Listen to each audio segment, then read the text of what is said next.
Hi there, it's Maya Honeywell with the Hive at Coldwell Banker.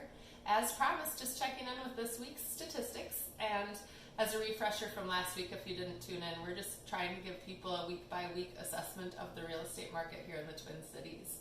These statistics are from SPAR, which is the St. Paul Area Association of Realtors, which is our board, and they track all sales and activity through the 8-county metro area. Looking at this week compared to this week of last year, we've got new listings are down 23.9%, pending sales are down 27.8%, and then inventory, as we've been discussing, has been a struggle, although there are a lot of listings that are ready to come on once we get through this virus. Looking at that weekly sales data, down 23.9% for new listings, down 27.8% for pending sales, and then of course inventory is down 12%. If we want to look on data compared to last year, which I think is a more accurate thing to look at right now, if we're looking at listings, 2019 it would have been 17,361 listings versus new listings of 2020 we're at 18,049 listings. So we have a 4% positive change if we're looking at year-on-year data for the week. Sales 2019 versus pending sales of 2020.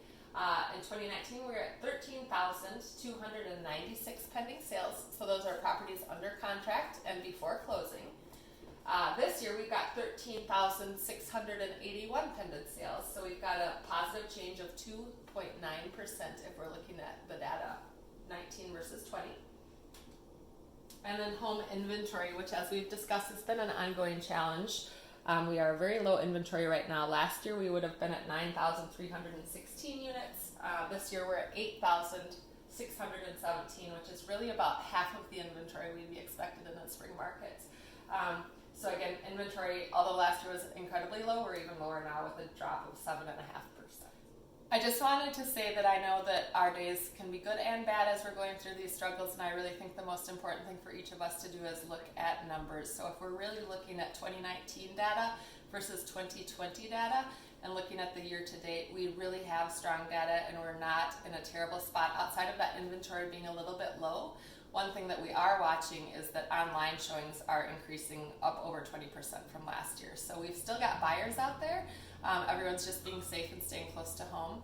And we do expect that we'll have really kind of a 2 spring markets. Once we get through the COVID scare, there will likely be quite a bit more transactions and people listing their properties. So stay tuned and I'll provide some more stats next week. Thanks, you guys.